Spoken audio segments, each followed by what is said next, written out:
Hi,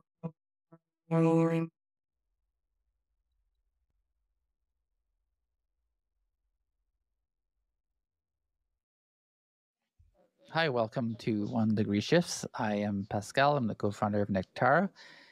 And today we're having part two of our conversations with Laure, who's a really good friend of me and Elaine, and they're a Nectara guide. And in part one of this mini series that we recorded yesterday, we talked to Laure about their healing journey and that healing is possible. And we shared some of their insights and stories that they encountered during their healing journey, which is ongoing and has been ongoing for many years now. Today, we're going to be shifting gears a little bit and bridging the journey or stories to their perspectives on plant medicine facilitation. Laure is a relational somatic therapist. They support people to heal and transform trauma in their life. They're a conscious connected breathwork facilitator, and they train under Robin Clements from Breathwave, who's also a Nectara guide. And they're a plant medicine integration guide. And as well, and they're not currently doing that, but they also trained providers for gender affirming therapy care for the last 10 or so years. Hi, Laure. Welcome back. Hey, hi, Pascal. Thank you for having me. Yeah, thanks for being here. And I always remember when Robin said during his training that facilitating comes from the French word facile, which means to make things easier. Yeah.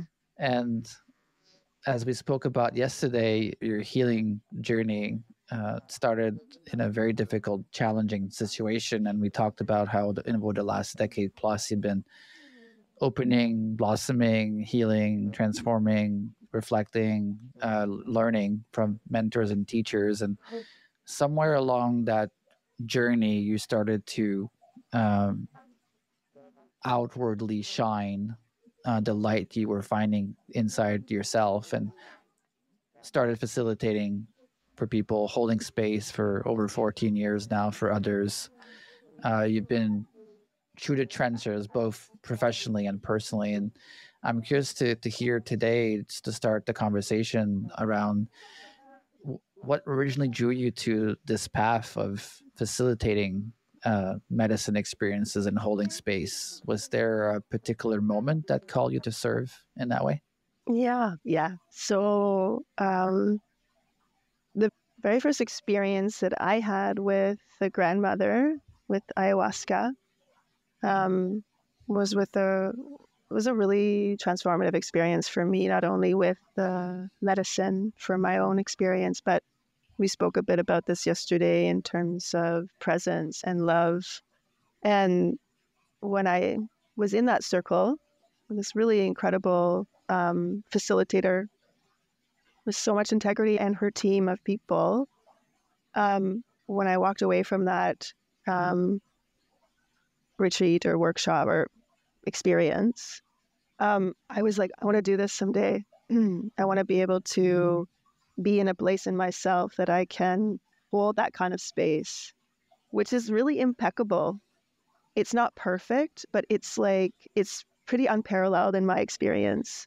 Just like the amount of presence and love and care, and I would say kind of like endurance in a way, like really consistently staying present and caring for people. And skilled is a big one.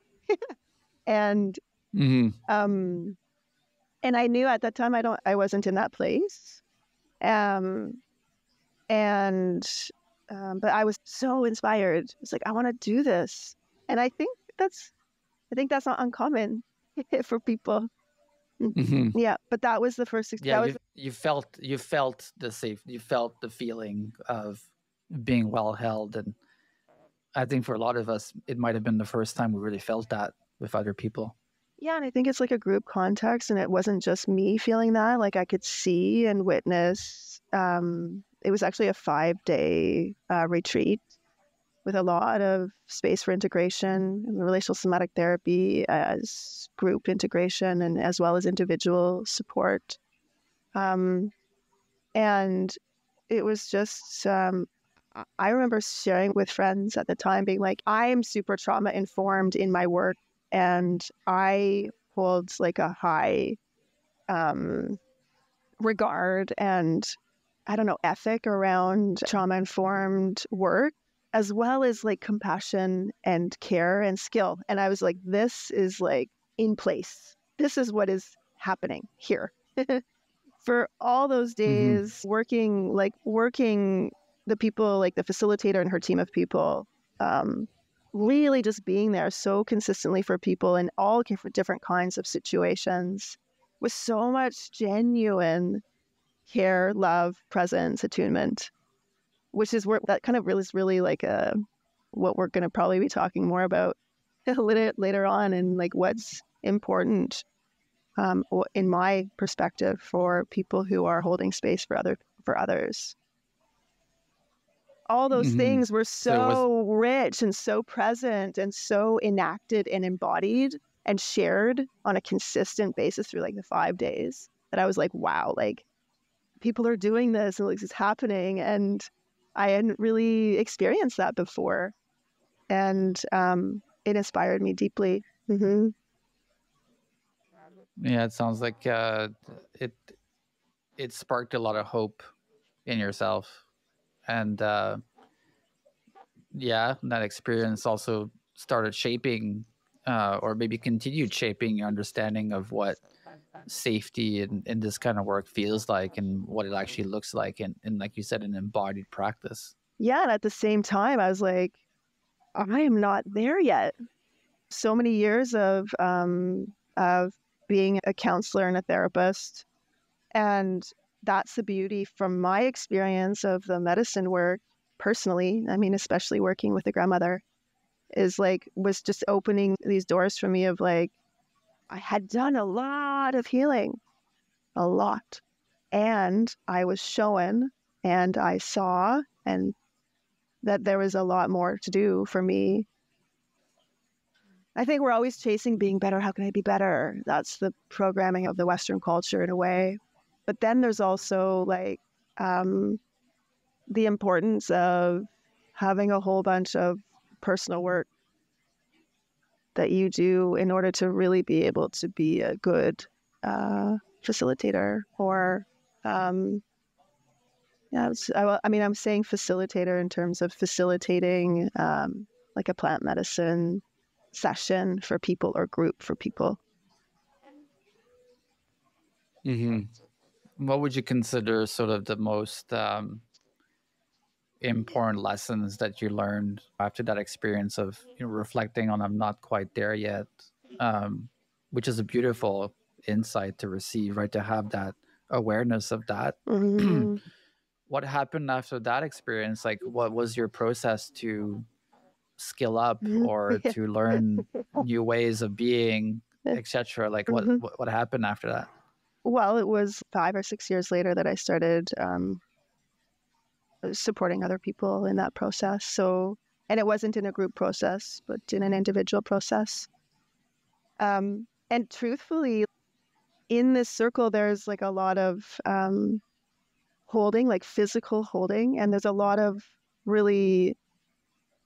consent, and it's respectful, and it's always it's always offered to people and offered to people to like decline. But for me, in my experience, like actually being physically held when I was going through kind of like an experience or an energy of trauma in the medicine, that was profound for me.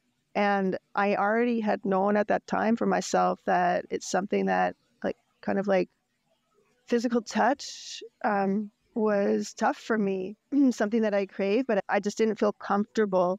I didn't feel at ease, which is a whole other kind of longer story to explain why. But in that ceremony, in those set of days, the process in which I was offered physical touch and holding was very intentional, and it was so supportive, and it was consensual. I gave my consent. Um, it really supported me. And when I came out of that, like I remember going to I remember I'd been working with a couple of different facilitators for my own personal work, and there was a woman who had been doing plant medicine therapy for decades.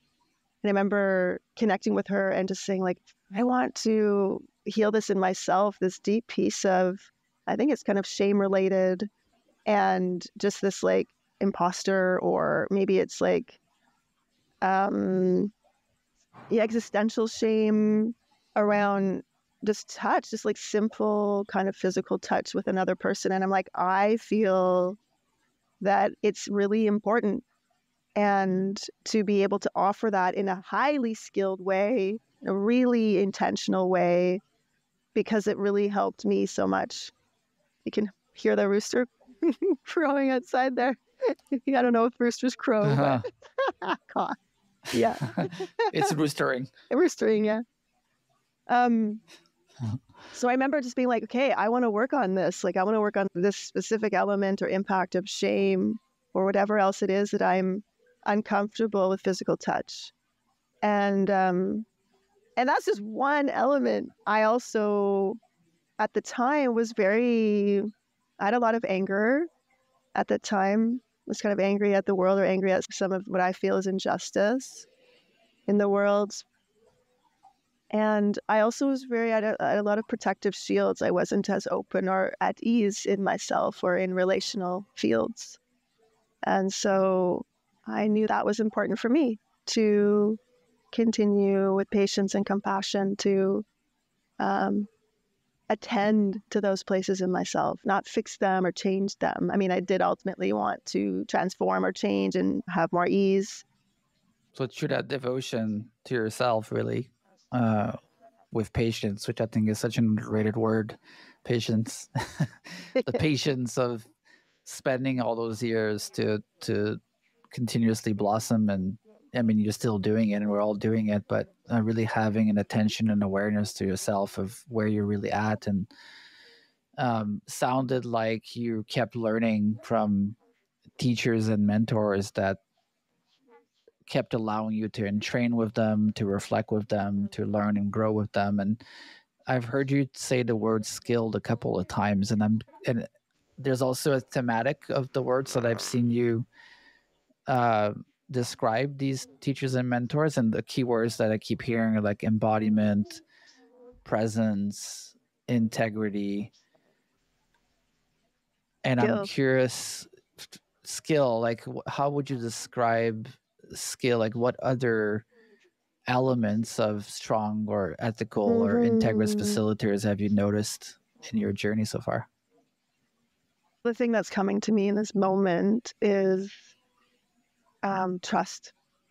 So when I encounter someone who ends up or is already in a place of like offering me or teaching or imparting knowledge or wisdom, right, teacher or mentor, it's that I feel a sense of trust with them. So trust is a big one. Trust is huge. You have to trust someone enough. And for me, it's like a felt sense. And it's also knowing that someone has done a lot of their own work is really important in my perspective. It's crucial. I don't think it's just my perspective. I think it's really important. I mean, I kind of want to bridge out here and just feel really compelled to kind of speak in general terms about practitioners. And I think this does stem from me and my sense of people who I've worked with or I've learned with or from. They kind of exude this trustworthiness. It's like the first person I ended up working with ayahuasca, same circle that inspired me. I remember I wasn't really actually looking to experience ayahuasca. I was looking for like a holistic practitioner to help me with a physical ailment that was manifesting at the time for me. But I remember asking around and encountering different people and someone offered me to connect with her as facilitator. And I was like, I remember like the first meeting with her, I just felt this overwhelming, like beautiful, instant like trust. I was like, I trust you. And for me, I had not at that time, up until that time in my life, trusted people easily.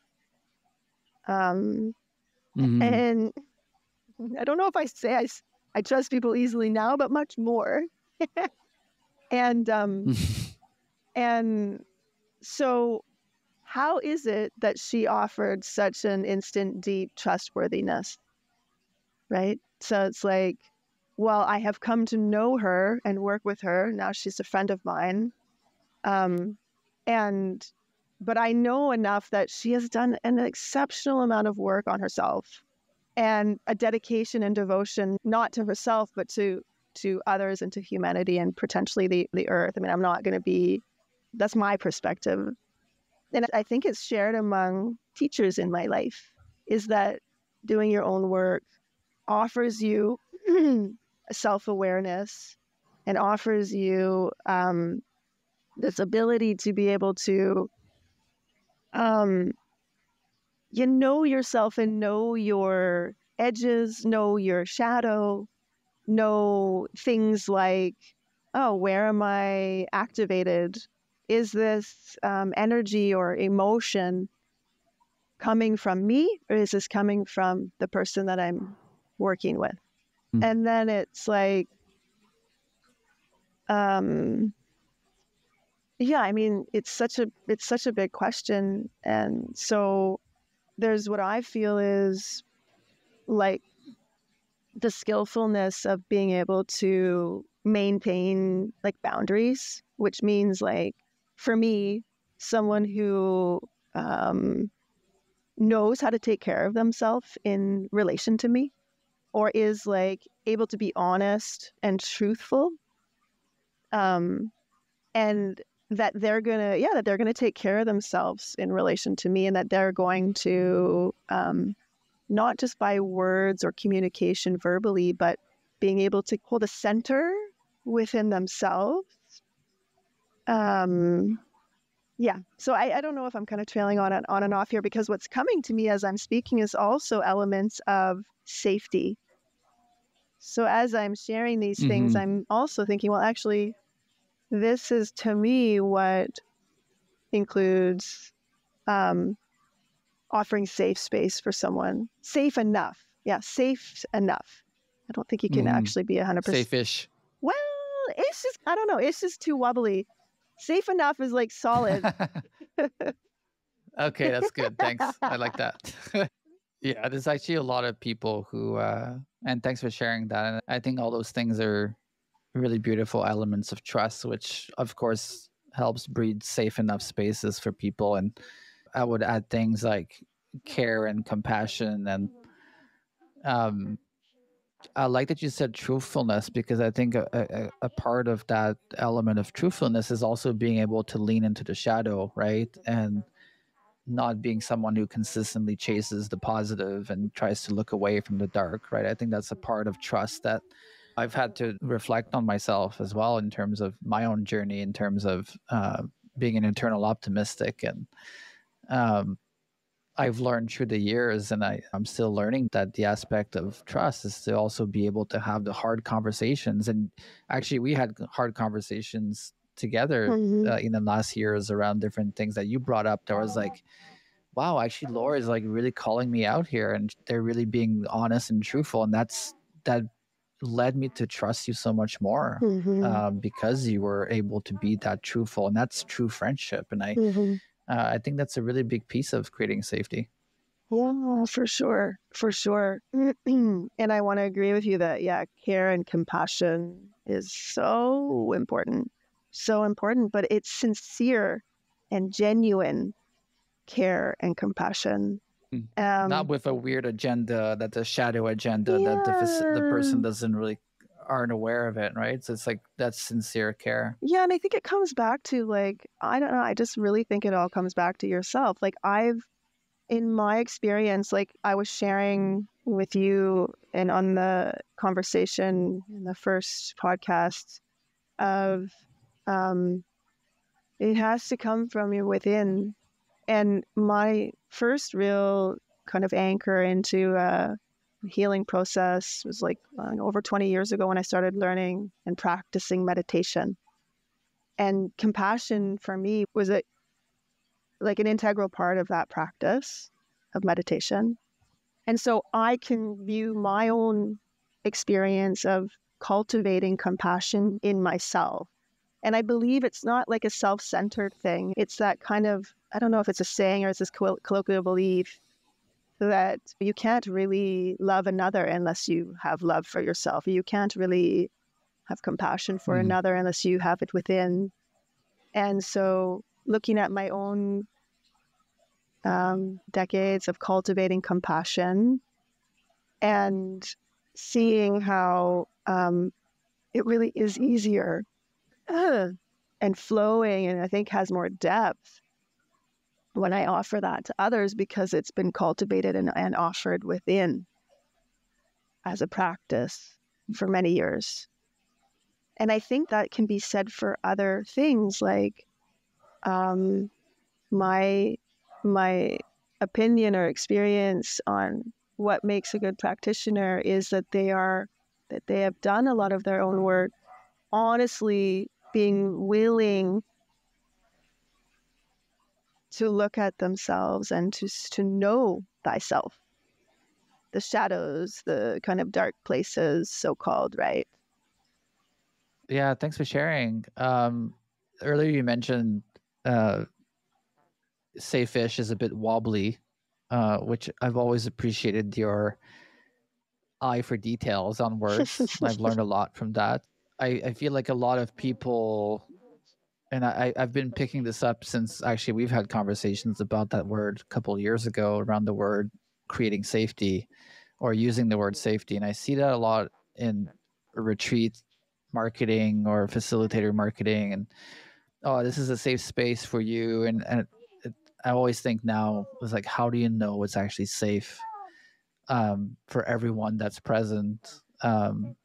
So safety is subjective, and you've taught me that. And what's safe for you might not be safe for me. And you've had some challenging experiences with feeling safety in spaces. You want to share a little bit more about that and the reality of exclusion and your lived experience with that? Yeah, sure. But I would be happy to do that. Before I hop in, I want to say a couple of things about safe enough. And because it's true to say you offer safe space for everyone, I don't think that's truthful. Because like you say, what's safe for you may not be safe for me. But there are elements of offering a safe enough space that can be much more inclusive for everybody, much more.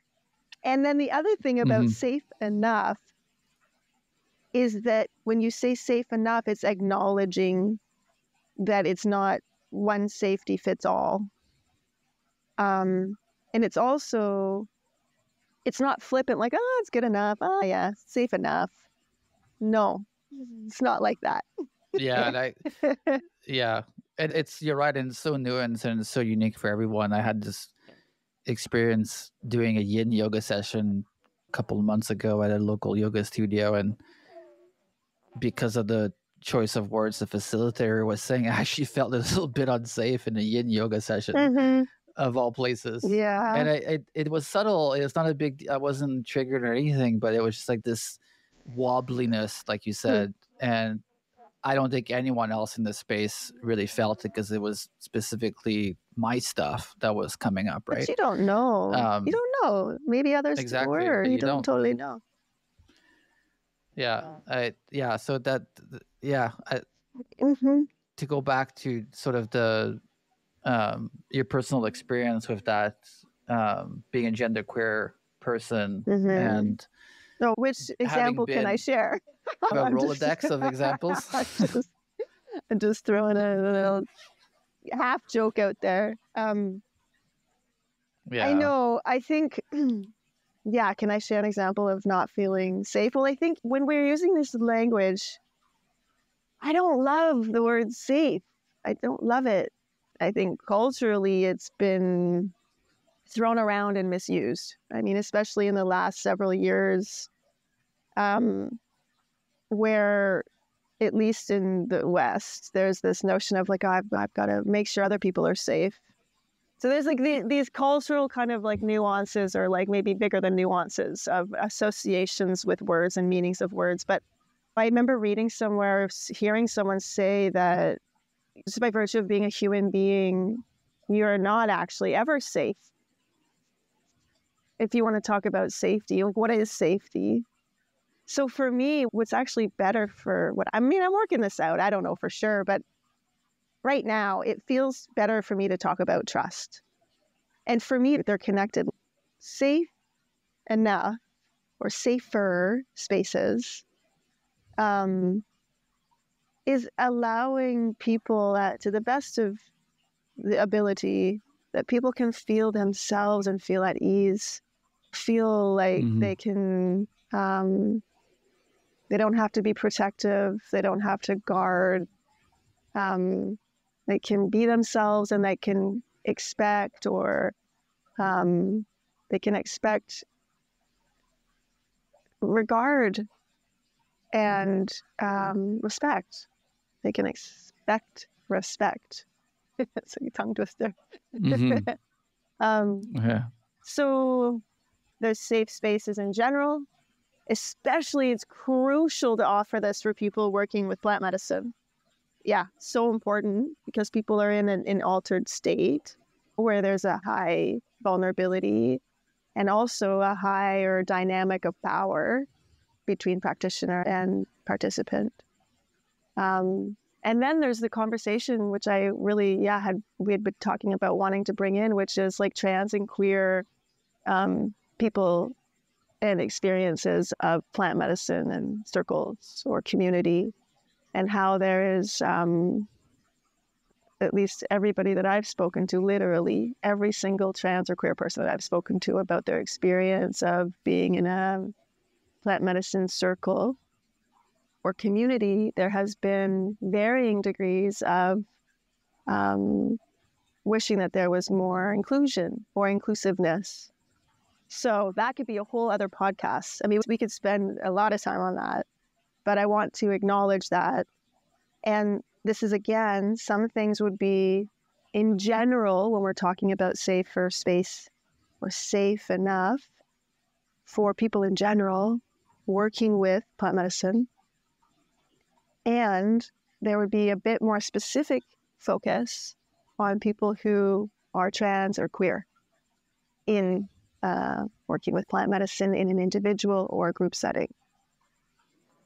There is that reality of the exclusion, right? And I know you shared an experience you had in a circle that you brought the subject up, and the person facilitating maybe wasn't so open to discussing it.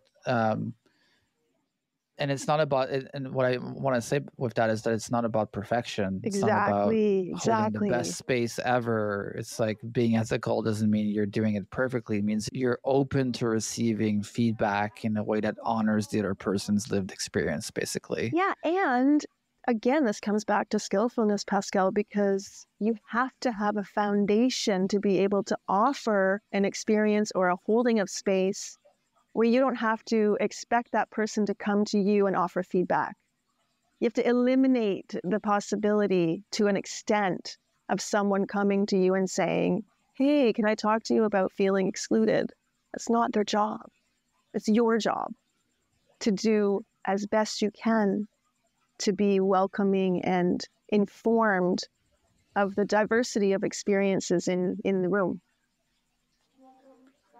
And what was your experience as a participant in those situations where, is there a piece around self-love that blossomed over time that made you speak up about these things, or did you naturally kind of speak up when those things would come up for you? Yeah, I mean, this kind of goes back to what I was sharing about like anger around injustice, which for me is really around where it comes from is experiencing a lot of injustice or a lot of violence and trauma as a child.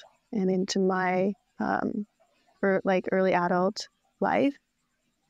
And so I'm sharing this as an example of self-awareness, like, oh, I haven't fully come to full peace around the extreme violence I experienced as a child.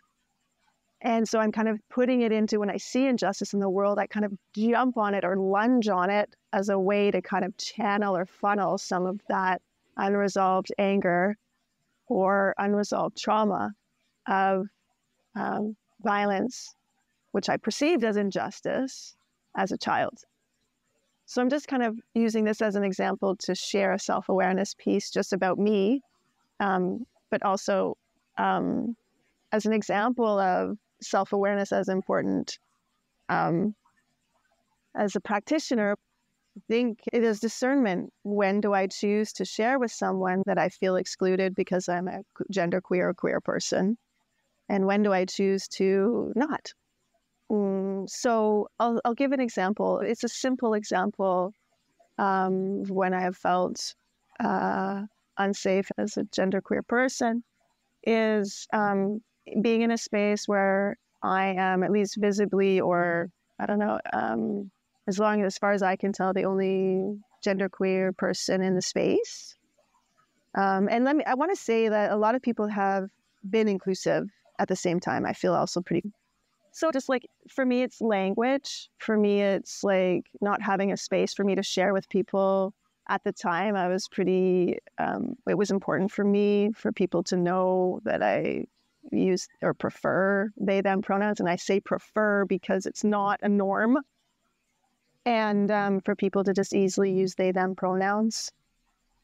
But I remember being in a space where I wasn't, at least to my knowledge, I was the only genderqueer person.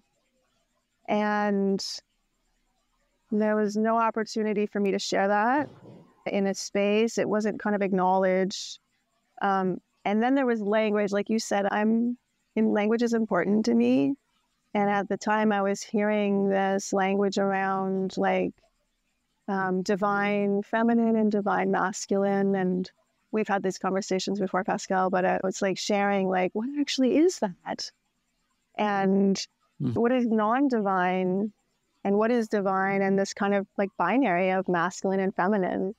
And so this is an example of me feeling like that doesn't fit for me. I'm confused about what you mean by that. There's an assumption that people might know what that is. And I'm not sure in this moment I just didn't feel good inside. I didn't feel at ease. I felt tension. I felt, I wanted to withdraw. Wasn't sure what people were really meaning or thinking. And then in that regard, how might they consider me if I'm what I consider like neither male or female, but kind of both. So my experience, I think what I want to say is what it comes down to is like feeling unsafe is also different for different people. But I think generally it's safe to say, no pun intended, it's safe to say. Safe enough to say. Safe enough to say that when someone doesn't feel safe, they're not at ease to be open.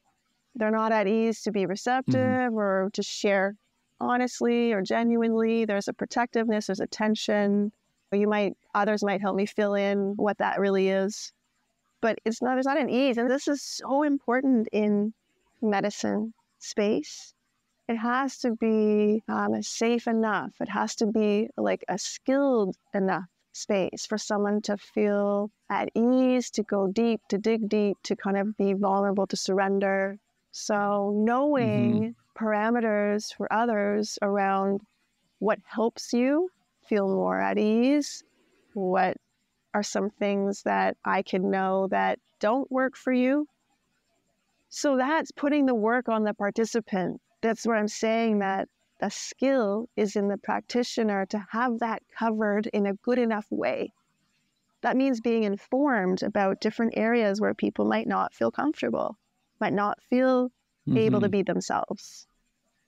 And then having systems in place already that you can cover that, and then being specific to an individual, because it is subjective. And having the curiosity and the humbleness to receive the feedback and grow from that too, because some people can get defensive, or like they're not so open to that sort of communication, right? They think they yeah, and I've seen facilitators who don't receive feedback really well, but the really good ones are always open to speaking about it, and I think that's a really good sign. And you shared a quote by Vicki Reynolds before we chatted, and is that safety is not assured by good intention. Yeah. So, but by having good intentions does not mean that you're offering a safer space for someone. First of all, I love Vicki Reynolds, and I love that you're bringing this in, because I love that quote. So important. And I want to just kind of jump back for a moment and say that in a plant medicine facilitated space, whether that's for an individual or for a group, if someone as an individual shares, this is what helps me feel more at ease, this is what helps me feel safer, that person has the skill and ability and comfort and non-defensiveness or whatever else might be required to incorporate that in the moment or throughout the time that they're working together in the moment. Let's say it's an individual session where you have like 6-7 hours together, or you've met the night before, or you've done some pre-planning, and this is covered, pretty crucial element to cover in depth. What helps you feel more comfortable? What are your resources? How can I support you? To be brief. And then you're able to incorporate that. You're able to offer that to someone. And that is good enough. Meaning it's good enough for someone to know that you are able to acknowledge and respond with a foundation of skill, that you can bring that skill to this moment and to the participant in particular and offer it to them. That takes skill. So so then it's also skilled to go beyond being well-intentioned. Going back to Vicki Reynolds, and her amazing quote.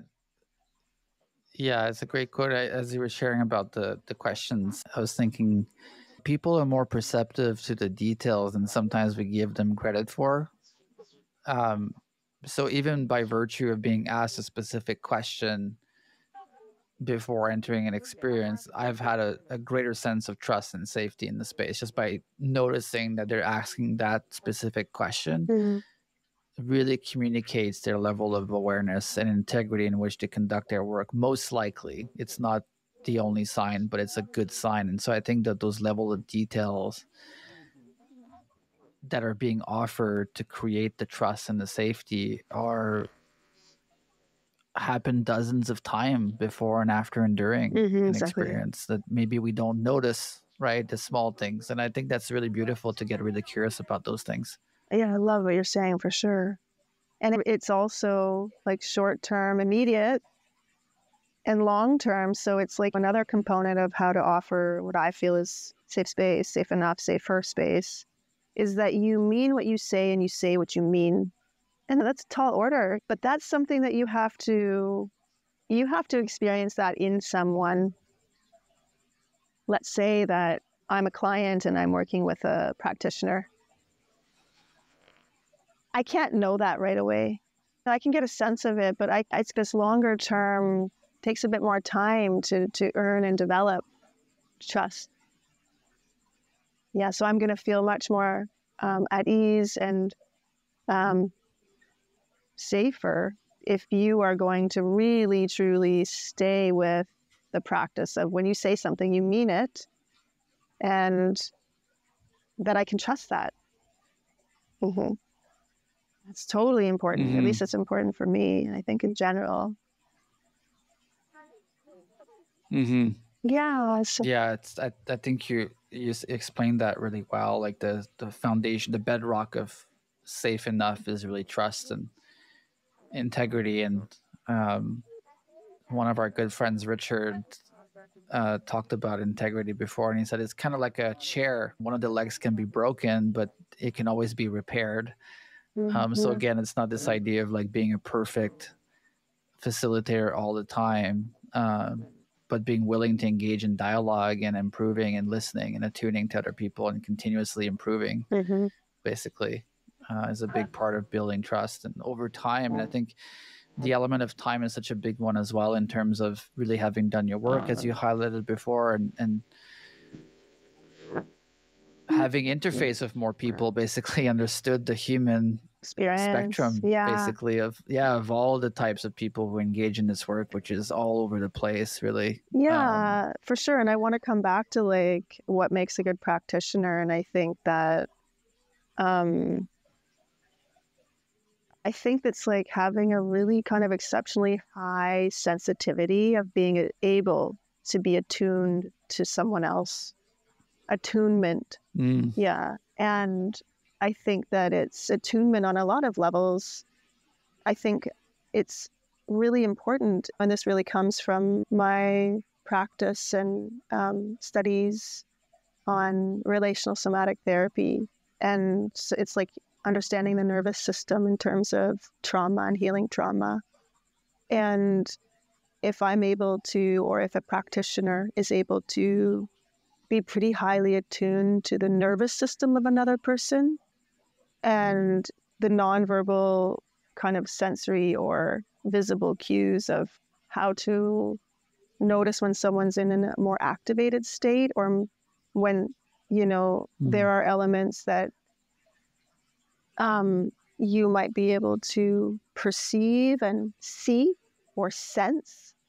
And then there's that important piece of like, oh, is this me or is this not me? Or how am I responding when someone else is beginning to be activated? But there's like a practice of being able to tune into that on a very high sensitive level. Especially, I think that's really important in plant medicine work, because it's not always available to check in with someone, not in the same way that it might be in like a counseling session or a coaching session or a therapy session. Because it's not always available to have a verbal communication. So these fine-tuned skills of being able to attune to another, but also equally attune to yourself. When I notice that I'm being activated by something, how do I notice that? And then how do I come back? What are my practices to come back to a ground, to come back to my body? Because no one's perfect. It's just, what are our ways of being able to respond to moments? And then it's honesty with yourself. If I use that example again, it's like if I'm in a session with someone and I'm noticing myself like feeling anger or feeling like I'm not sure what to do in this moment, it's like, oh, okay, so that's happening. How do I accept that's happening, have compassion for what it is, and then come back to the task at hand, which is to be grounded and embodied and attuned to another. So it's like that same notion of repair with the 4 legs and the 3 legs, and of your friend with integrity as an example. It's the same thing. Like, how do we come back and repair the moment of misattunement? That's crucial. And there's one more thing I was wanting to say, but I lost it. So Yeah. Thanks for sharing that. And I'd like to talk, and you just touched on it just briefly, about how am I responding as a facilitator? Like, what is my response to this situation? How do I come back to my center? And to me, I've always had such a huge amount of respect for facilitators, because of the sacredness of the moment and the state of the person you're working with, and the medicine, and all of the spiritual, emotional, physical energies that swirl around that experience, and the level of depth and presence and skills that you need to have to be able to hold all of that in a good way. And it's such a sensitive moment. And you said it earlier, know thyself. How do you relate to that within your own personal experience of knowing yourself deeper and relating it to your external work with clients. Like, Mm-hmm. tell me more about that, because I think that's a fascinating element of exploration and depth within your own self. Well, in the name of service, really, which is really beautiful, and your own healing at the same time. yeah. Well, that's the thing. In when you were posing that question to me, my first kind of response was knowing myself in my life in general, just in my relationships, in my, just generally in my life, knowing myself. And then there's knowing myself in relational fields. How do I know myself in relation to others? And then specifically, there's how do I know myself in relation, how do I know myself in my work? How do I know, where are my vulnerable places? Where are my places where I know that I can get activated, or know that I can shut down, or know that I can have a propensity for this or that? Like, and I want to give an example. Like when I was first learning relational somatic therapy, I was like, oh, I have this actual overwhelming feeling sometimes of like, in this moment, I think sometimes I have a freeze of like, I don't know what to do. And then my response to that state is really what would also debilitate me. I mean, this is all like, if you could freeze frame a moment and look at it and then say a whole bunch of things about it, but then like the next split second is happening. So time is also a really interesting thing. But what would happen for me would be, I would be like, oh, I'm not sure what to do right now. And then I would start to go into a bit of a shame response, like, I'm not good enough. Oh no, I don't know what to do. I shouldn't be doing this. And it just took me some time to be like, oh, here is this thing that shows up. And it can be easier to respond to, of like, I'm not sure what to do in this moment. Like, you're human. You don't know what to do in this exact moment. Well, that's okay. Instead of responding with this like shame or this self-judgment or this wishing things were different, it should be different, a spiral was taking me further away from being in my body and in attunement with someone, or coming back. So it's how I am with myself. It's self-awareness in my work is so important, because that's where you get to refine your skills, right? If you can't refine your skills if you don't really know yourself. Mm-hmm. And so then it's like, so I just wanted to make that distinction. Self-awareness has a lot of components. Surprise, surprise. Yeah, the onion keeps peeling and there's no end to it. Well, there is an end, I think. There is. I think. Yeah. We'll all find out someday. And yeah, this piece around self-awareness is so important. Of course, we talked about this earlier, but having teachers and mentors and peers and friends even that can help you reflect or point something out, or nudge you in the right direction, or even surface things that are pretty ugly to look at for you to keep peeling the onion and developing that self-awareness, right? And I think that's something that, I'm not a facilitator, but I think there's somewhere along the way that I really started humbling myself to my shadows almost. And instead of trying to like fight them, I was more like, oh, they're actually there. And I can look at them and, like Duncan Greedy would say, turn and embrace towards them rather than looking away and running away from them. And I think that's a big part of just being a good space holder, is being aware of the darkness inside of us and the shadows that do exist in everyone.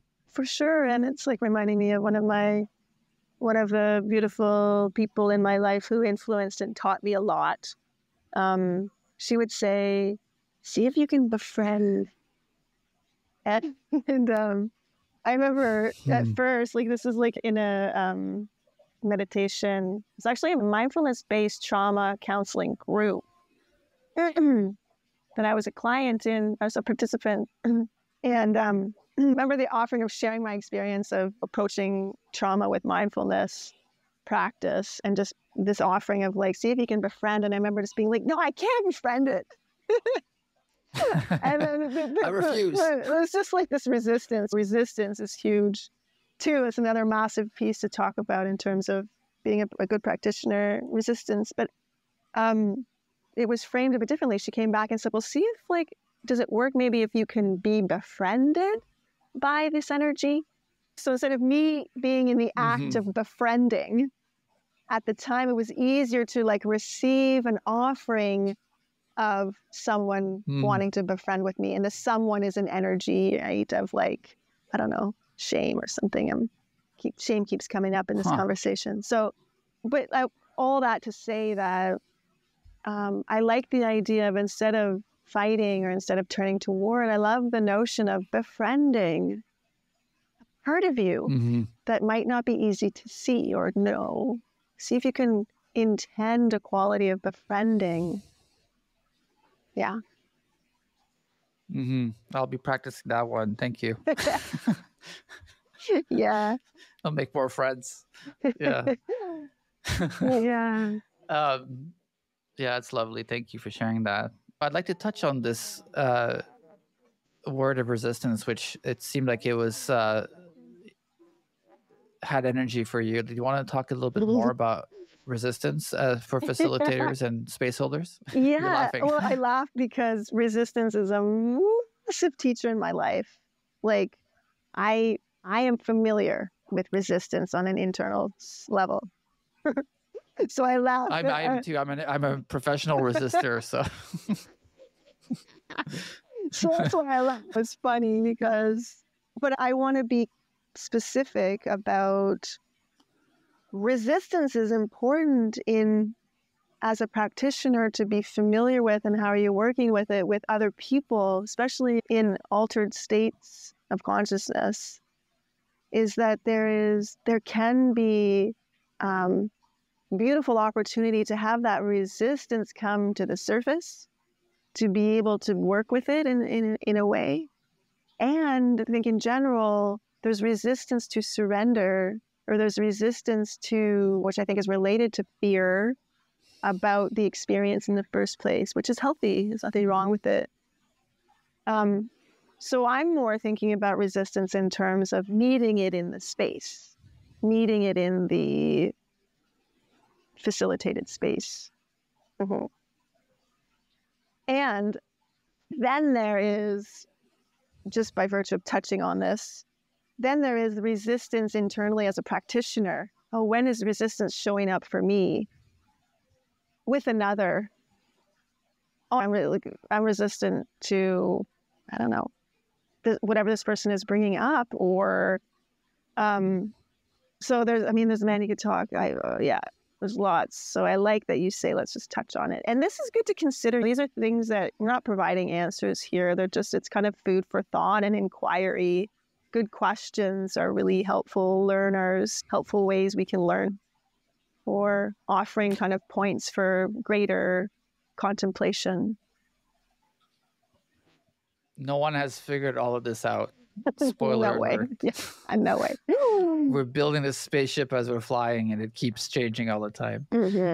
But I'd love for you to share an example of resistance and how it showed up in your facilitation, and how you learn from it or not. Maybe it's something that's present for you these days. Oh, yeah. There's one comes to mind, massive, where I was doing an individual session with someone, and before going in, we had worked a lot together for several sessions on their fear.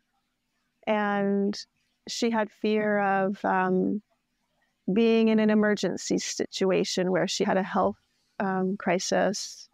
I think it was a year or two prior to the session. And she had, as a child or as a teenager, she had witnessed someone have a really bad acid trip, who took LSD and freaked out, and it was really awful.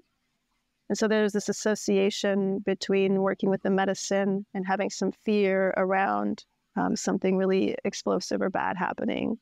And so, and she had a personal experience of having she had physically felt really unwell and dizzy, and she someone called an ambulance, and she was really unwell, and she ended up getting better. It was this really severe dehydration. But I remember being in the session with her. So we had done really a lot of really good work, and she had the option of saying no. She didn't have to go through with this, even though we had done a lot of planning around doing the medicine day together. And I remember in the moment, a couple hours in, where so just to be clear, she had wanted to go through with it, and we had developed some strategies and some notifications with each other and the other practitioner who was there as well. And so in this moment, she started to go into a fear response, and she had this feeling of something's really wrong. She had a bit of an urgency and a fear coming up. And she said, Lord, I know like that it's maybe not good to go to the hospital, but I feel like I think I need to. It was just quite an urgent situation. And then there was this fear that I was judging her and that it wasn't the first option, because we had gone through what might have been if she feels afraid, or if she is not comfortable with it, if she feels like it's too much. And I assured her that this is the kind of protocol, but if we can work through it first together, that would be important first before, is there a local, I think people feel more safe if there's an option, if they really are unwell, that they can go to emergency medical care. And that is an option. But as a practitioner, it's like, anyway, this is really, again, this is a much bigger issue that would be useful to speak more about. But to bring it back to resistance, I remember in the moment having this flash of like, no, I don't want to take you to medical care. Like, no. And this is quick, right? This is fast. Like, my first response is like, in a sense, it's like resistant to her request. But in another sense, it's a skillfulness of like, let's slow this down. Let's connect and let me attune with you. Let's see what's really needed. And what was really needed was she just needed to be squeezed and held. Again, this touch coming back into our conversation where I said, is it okay? I just have this urge to I just want to kind of just, and we had talked and negotiated around touch and being held. It was safe for her. It was good for her. And so I did. And again, like, so in that moment, it's like acknowledging it. Okay, yeah, this is like, but I'm not letting it be it's not steering my next action, right? So resistance is showing up, and I can allow it and I can see it, but then I can come back to like what's needed here. And in that moment, I felt guided with a benevolent power outside of myself. Again, you can touch on like, I don't know, spirituality or spiritual elements to this practice. But then I also knew that there was something, whatever was going to happen, I had this attunement that there was like a deactivation that was needed in her system and in her heart, in her sense, in her mind. And that started a process of being able to, calm and deactivate a bit. Then things started to shift, and the need to meet the moment with medical emergency care wasn't needed anymore. So I'm making this story very short, which is kind of not the best thing to do. It's an emergency situation. But that's what came to mind in resistance. Yeah, I was resistant. And I noticed myself having resistance. Again, what is resistance? But through the conversation, because I have personal experience with like violence in the medical system and violence in the psychiatric system. So my openness and comfort in Western medical systems is not high. So then there's that piece. And I had to be aware of that piece coming in and still being able to navigate and offer what was needed. So that's a big super answer to your question. Well, it's a very strong moment, because you're navigating your own internal world, you're navigating the situation, you're navigating sort of your awareness of her inner landscape, and then you're also navigating which you just spoke about a little bit, is spiritual energies around the space, right? The unseen, the But unheard. Pascal, what I really want to say is important is that I have spent like 18 years attending to what I call the wounding of my experience of violence with the system. So I have, that's again just an example, and I'm not in any way like an expert or perfect or in any way, but I'm just giving an example of like a dedicated amount of time to be self-aware and to like not have things hiding in the corners around me having resistance to someone going to emergency medical care, and then my own stuff. So I had enough wherewithal, I had enough time that have spent healing pieces of that, and a lot. And so I was able to see, this is coming up, and I acknowledge it, and it's not going to be the driving force of this moment, no. But I'd had enough practice and attention to healing pieces of my experience to be able to hold that space and attune with her and see what's needed for her. Right. And that would be easy, I would imagine, to brush off, right? And like you said, kind of use the broom and brush it out of sight, right? So those are the kind of like micro moments and a big important moment that maybe a younger, like less experienced facilitator yourself like 15 years ago might have not been paying attention to. There's no way. That's brings it to the sort of dedication to deep service, to sacred service in this path, which is really to just really have a lot of attunement and awareness and of listening to those things so that you can keep illuminating all the parts of yourself so you can serve in a better way. And when we talked about this in the first episode, that was a bit more focused on your own personal healing, but this work is not for everyone on the professional side either. The medicines are not for everyone, and facilitation is not for everyone. And the call to being in service to this work is huge. It's such a sacred thing to offer yourself to this work.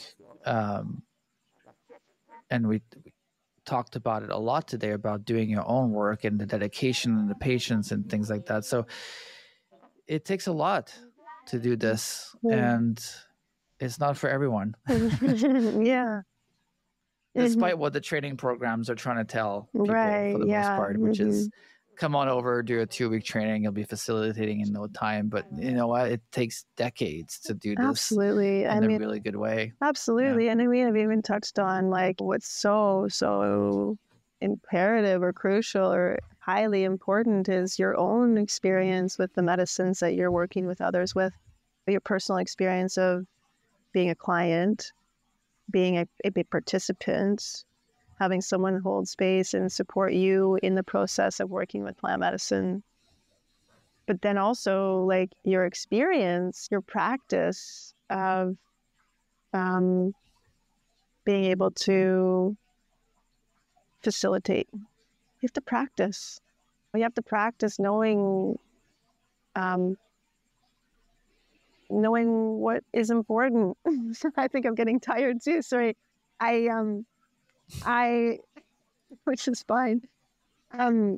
It's not a quick thing. And I think this is another element is like, it just takes time. It takes time to build skills. It takes time to have enough experience with the medicine for yourself to know some of the parameters that this offers people in your own self, and then integrate that experience. And then it takes time to offer it for other people and to learn in that way by doing. And this is where I want to say too, what I think is so important is really good, like peer space, like really good as a therapist, we talk about like supervision, having a place to bring things.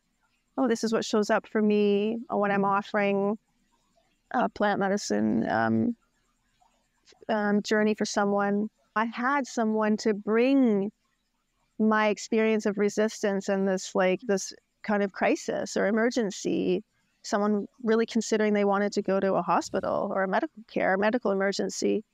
And so I had to, well, not I had to, but I wanted to bring it to people I know who are really skilled facilitators and say, hey, like, I want to debrief this. I want to do some inquiry around this. I'd love some perspective around this. I want a place to integrate this experience for myself as a practitioner.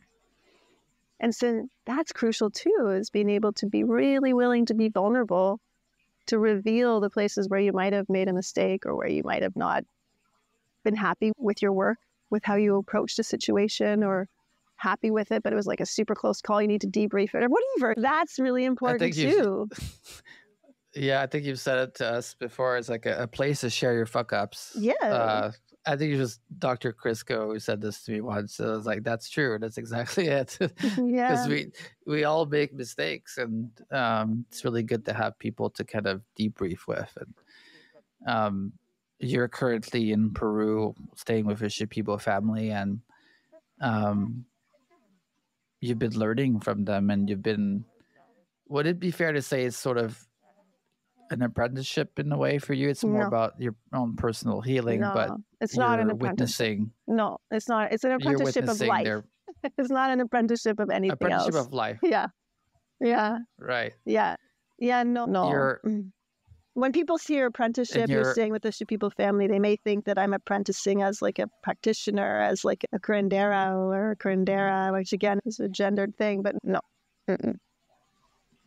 However, I'm learning a lot. I'm learning a lot. Exactly. And I don't know if it's safe to say that they are my teachers. Maybe it's a mutual thing. Maybe they are my teachers and I'm their teachers too. Yes, and you're hosting a retreat with them coming up soon. Yes. And I'd love for you to share it with people, because it sounds like such an amazing opportunity for people to continue their healing journey, but also to witness maybe a new way of facilitation or a new way of holding the medicine, a different way of holding the medicine, which is enriching. Traditional for sure. way. Yeah. Thanks, Pascal. Yeah, great. So this is a Shipibo cultural immersion retreat. So it's experiencing traditional ancestral Shipibo medicine, which is a whole thing. It's not just ayahuasca. So it's kind of having an experience of working with a practitioner, a Shipibo doctor. This is the beautiful being who I am working with, doing my own healing. And she is an onaya, which is the Shipibo word term for one who knows. It's also translated as one who knows how to cure with the plants or heal with the plants. So this retreat is unique in that you get a chance to work with her. She offers 3 ayahuasca ceremonies. And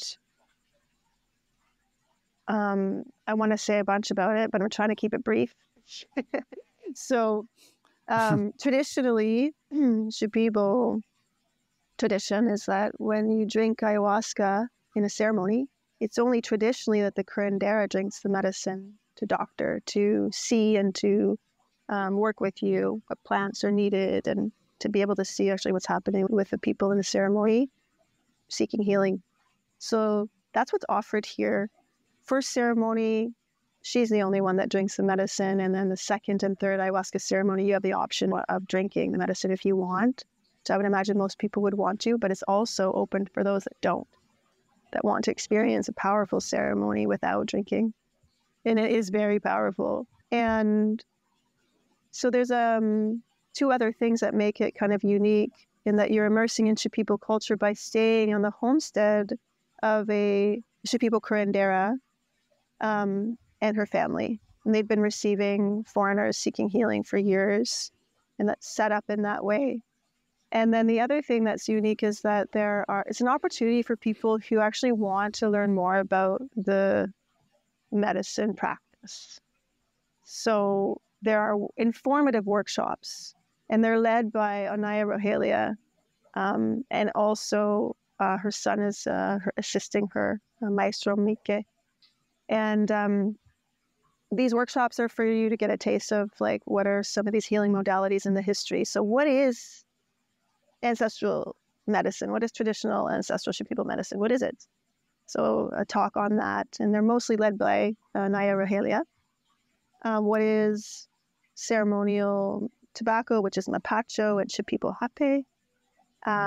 Traditional Shipibo healing massage. What is it? And you get an opportunity to experience it. And then kuna, which is Shipibo textile art, which is pretty unique and beautiful, and medicine involved. And so then there's another opportunity to visit the office of the association, it's called ASOMASH, and it's an association of Onaya healers, Shipibo Kilibo Onaya healers. And so it's really the retreat. Oh, sorry, I'm going to add one more thing. Throughout the retreat, the 10 days here in Peru, you have the ability to receive a personalized plant remedy, which will be supporting your own individual healing process in the 10 days. And that is harvested and prepared and offered to you and followed up with you with Onaya Rohelia. And then there's plant baths and plant saunas throughout the retreat as well. So it's like for people who are wanting more than an ayahuasca experience, who might want to know that their healing experience, a deep, powerful healing experience, is also simultaneously supporting the curandera and this practice, because there's a lot of ayahuasca tourism, and there's a lot of people coming to experience ayahuasca in a setting that isn't respectful or supportive of the curanderos and this practice, this actual medicine practice. So this is a unique opportunity for that. And there's integration circles that I have the joy of being able to offer throughout the retreat. And so there's 5 participants. It's small, intimate, and it's going to be awesome. Yeah, it sounds amazing. And the price is really good for the number of days and the experience itself and all the ceremonies and things. And and if I could say one thing, you get to. If I could just say go ahead. one thing about the price is that there's a value of that Onaya Rohelia holds that she wants this to be accessible for people, and money is not a priority in her work. So yeah, it's necessary, right? It's needed to cover costs and to actually have offer fair pay for the incredible, brilliant work that she is able to offer people. But she wants it to be accessible and doesn't want it to be central. So it's super affordable in terms of what's available out there. Yeah. Yeah, and you get to spend time with Laura, which is a huge thing in my opinion. And I think it's such a blessing that people can receive all of this really authentic work that's done for the right reasons. And it's such an antidote to the ayahuasca tourism that's happening now. And I just value your integrity so much that anything you suggest as a place that could be helpful for some folks, I would totally jump on board with it, because you just really have a very keen eye on the nuances of safety and integrity in this work. So I highly welcome people to check out the information. I'll put it in the show notes. Have a look. I'm pretty sure it's going to sell out. It's a very unique opportunity. So thank you, Pascal. Thank you so much, Laura, for spending the time with me today in a very early morning. And doing this 2-parter with me was a real joy. And I hope people got an inspiration, reflection. Like Laura said, a lot of questions and little touches here and there on different things, but hopefully it inspired someone and will bring more questions and conversation around this work. Yeah, I really hope so as well, that it's food for thought. It's helpful. It's, I don't know, useful, or at least, enjoyable to listen in on conversations. It's always great to have conversations with you and talk with you, Pascal. Thanks for inviting me to speak and share. It's been really great. Yeah. Have a beautiful day. And I really enjoyed it as well. It's Much love from Bali. Yeah. Thanks. Much love from Peru. Okay, bye.